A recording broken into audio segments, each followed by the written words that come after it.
You're listening to Financial Advisor Marketing, the best show on the planet for financial advisors who want to get more clients without all the stress. You're about to get the real scoop on everything from lead generation to closing the deal. James is the founder of theadvisorcoach.com, where you can find an entire suite of products designed to help financial advisors grow their businesses more rapidly than ever before. Now, here is your host, James Pollard. I'm recording this episode in late December, and one of the things I'm doing right now is reviewing what went well, what didn't, and what I'd like to continue doing in 2026. And one of the things I'm most proud of is just how well my Inner Circle members have done. I sent an email to my email list about this, but I'd like to share it on the podcast as well. Here's a collection of results from my private notes, emails to me, LinkedIn messages, stories told in office hours, stories financial advisors have told me in person, and so on and so forth. I tried my best to recollect them as well as I could. But first, a disclaimer. These examples are not guarantees. Results vary based on experience, effort, consistency, background, and how the ideas are applied, as well as the market and market forces and personal factors beyond anyone's control. So here we go. Here are some of the things that I have shared that Inner Circle members have done in 2025. I helped one Inner Circle member hit $50 million in assets under management despite being in his mid-20s. So I guess the "you're too young" objection didn't apply to him.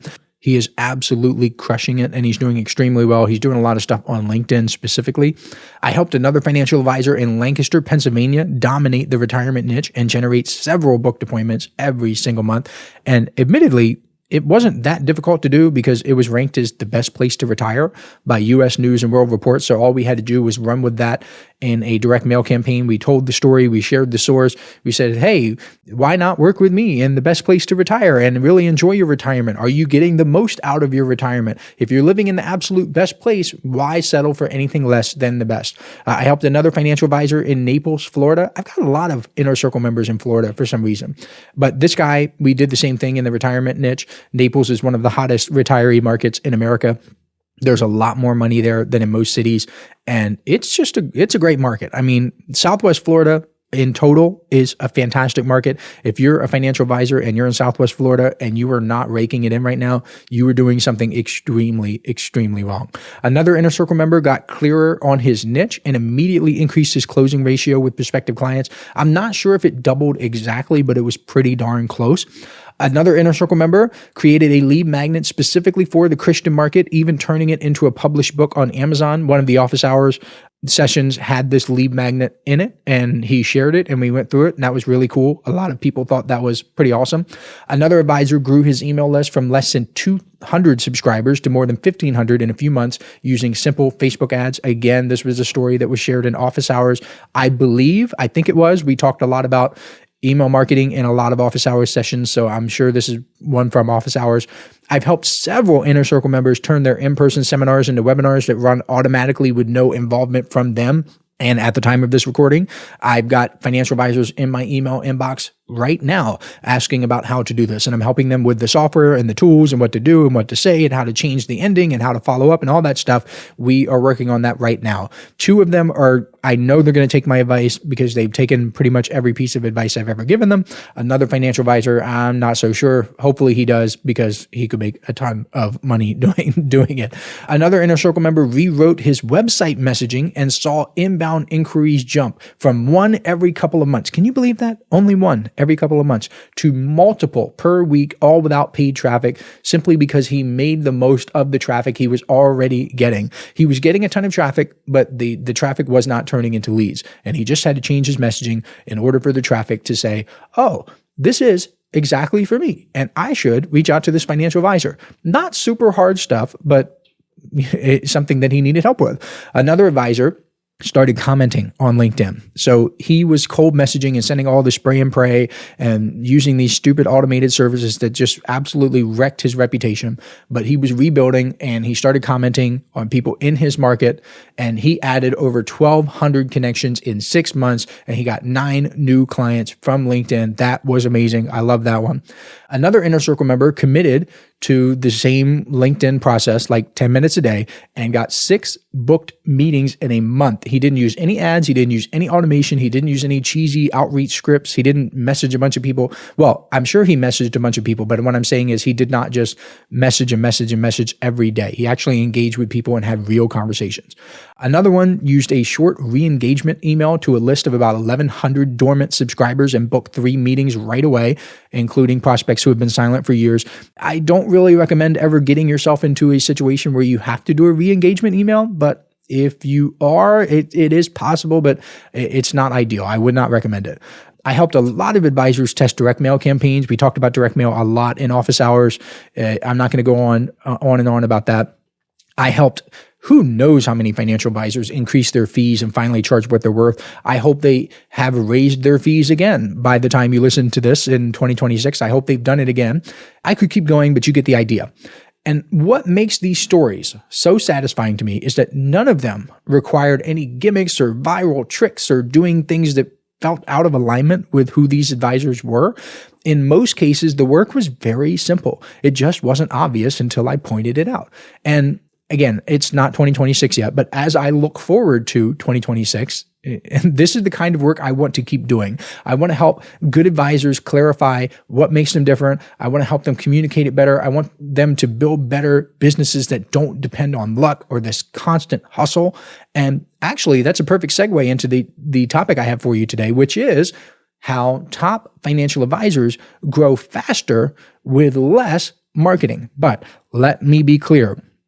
A lot of the top advisors do a lot of stuff in the beginning. They do a lot of marketing. They try a lot of things. Then they trim it down to the things that work the best. They do not just pick 2 or 3 things and knock it out of the park on day one.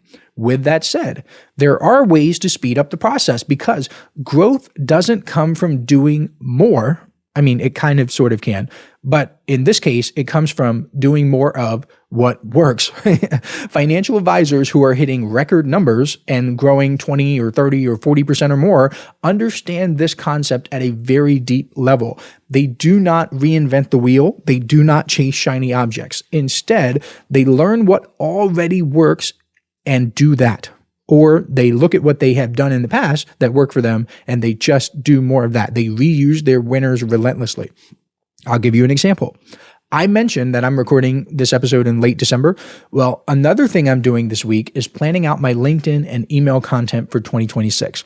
I went through all of my 2025 LinkedIn content. And I can't remember how many posts I had, but it was something like, it was 400 something. It was more than 400, like 454 or 464. Let's just say it was 400. I ended up taking the top 50 posts and scheduling them to go out throughout 2026. Those are 50 posts I don't even have to think about anymore. And they're already proven to work. That's what I mean by getting more with less. You have to do more in the beginning, but once you put the work in, you can reap the exponential rewards. It's no different than investing. You have to do the hard work of earning money and investing it. But if you can do that long enough, if you can earn enough money and put it away, eventually you can live off the dividends. That's what I've done with my marketing, and I encourage you to do the same thing. Like I said, I also did the same thing with my email marketing content. Earlier this year, I analyzed almost 3,000 emails I've sent throughout the years. I took the top 10% of those emails and I put them into a document and I gave them to Pollard AI, which is my custom trained marketing coach that my inner circle members have access to. And I told Pollard AI to study them. I asked it to give me specific, concrete reasons why those 300 emails performed exponentially better than the other thousands of emails, literally thousands, that I sent to my email list over the years. And guess what? It gave me an extremely detailed response with breakdowns and formulas that I can use in my future emails. Now, I could take those 300 emails and just reuse them every year and practically never have to write an email ever again. But I like writing emails. I like communicating to financial advisors on my email list. I take a great deal of pride in doing that and writing. It's cathartic for me. I enjoy doing it. So I'm not going to reuse all 300. However, I'm going to keep it real with you. And I'm going to tell you, I am going to use the top 30. because the top 30 is the top 1%. And I would be a really bad business person if I didn't do at least that. Listen up, financial advisors. This is something special I'm doing exclusively for people who listen to this podcast. If you subscribe to the Inner Circle newsletter over at theadvisorcoach.com/coaching, I will send you a collection of 7 copyright-free emails personally written by me that you can use right away to begin getting more clients. I call these my objection-busting emails because they're designed to overcome the biggest objections financial advisors face. All you have to do is send me an email letting me know you've subscribed, and I will reply back with a link where you can download them for free. I originally offered these in the May 2024 Inner Circle newsletter issue, and it was one of the most popular bonuses I've ever given away. Today, these 7 objection-busting copyright-free emails are only available to listeners of this podcast because I'm not mentioning them anywhere else. Go to theadvisorcoach.com/coaching to subscribe today. Now, back to the show. If you know the 80-20 rule, you know that 20% of my emails should generate 80% of my results. But the 80-20 rule is fractal, which means the top 4% should generate 64% of my results. And the top 1%, get this, how crazy is this? The top 1% of all of my emails should generate 51% of all the results I've generated from my emails. That means I can send a mere 30 emails and get more than half of all of the results. So income and clients and subscribers and all that stuff that I got from all of my emails. Remember, that's not half the results from a year. No. That's half of the results from nearly 3,000 emails. Why in the world would I turn that down? I can do literally 1% of the work and get 51% of the results. So you bet your sweet booty I'm doing that. Absolutely. Are you kidding me? That's why I get so frustrated when financial advisors obsess over novelty for novelty's sake. They're always asking questions like, oh, what should I do next? Should I do this? This advisor's doing this. Or I saw this advisor on LinkedIn say that I should be doing this. Should I do that? No. Take a chill pill and ask yourself, what has already worked? What can I model? What can I do again? And I talk about this in the Inner Circle all the time. Back in the December Inner Circle newsletter issue, the one that went out on December 1st, I did a little something called my ads extravaganza, where I shared a bunch of winning advertisements and headlines and stories. One of the concepts in one of those advertisements ran for decades. And I know for a fact that this company, it was an insurance company, hired some of the best copywriters in the world. Do you think that their advice was to continuously try new things instead of letting the winner run? Of course not. Now, don't get it twisted. They definitely tested new things against the winner with the goal of beating the winner. In copywriting, it's called beating the control, but they did not stop running the winner. They kept doing it. I have advertisements that I have personally been running for years. Do you think I'm going to turn them off? No. Why would I? Don't be silly. I shared the success stories earlier, and a handful of them were about direct mail. Well, this morning, I got an email from an Inner Circle member asking me about that exact topic, direct mail. He has been mailing various lists in his market, and it's been working extremely well for him. But now he's got that itch. He's got the itch that financial advisors get. He wants to just try something completely new. And I told him, no, resist it. No, that's a bad financial advisor. Bad. Don't do that. If you want to test, that's fine. That's cool. But please do not turn off your winner because you're tired of it, especially not with something like direct mail. Because let's say you work with farmers all across the country. You can mail 500 farmers in Oklahoma today, or 1,000 or 2,000 or however many are in Oklahoma. And I mean, you could segment it by home ownership and wealth and income and all the stuff. But then you can move to farmers in Nebraska, then farmers in Iowa, then farmers in Indiana, and you can keep that puppy running. Why would you ever turn it off, assuming that it's working? Now, I've noticed over the years, I've been doing this for more than 10 years now, the top financial advisors are playing a completely different game. They realize they don't need 100 different marketing ideas. They need like 5 to 10. That's it. Maybe 10. Okay. And once they have them, the game becomes pouring fuel onto them instead of trying new things. LinkedIn is a perfect example of this. If you are creating content and engaging with people in your market on LinkedIn, and that's working for you, then keep doing it, especially on something like LinkedIn, where the effects compound over time and you build familiarity and all of that good stuff. Can this get boring?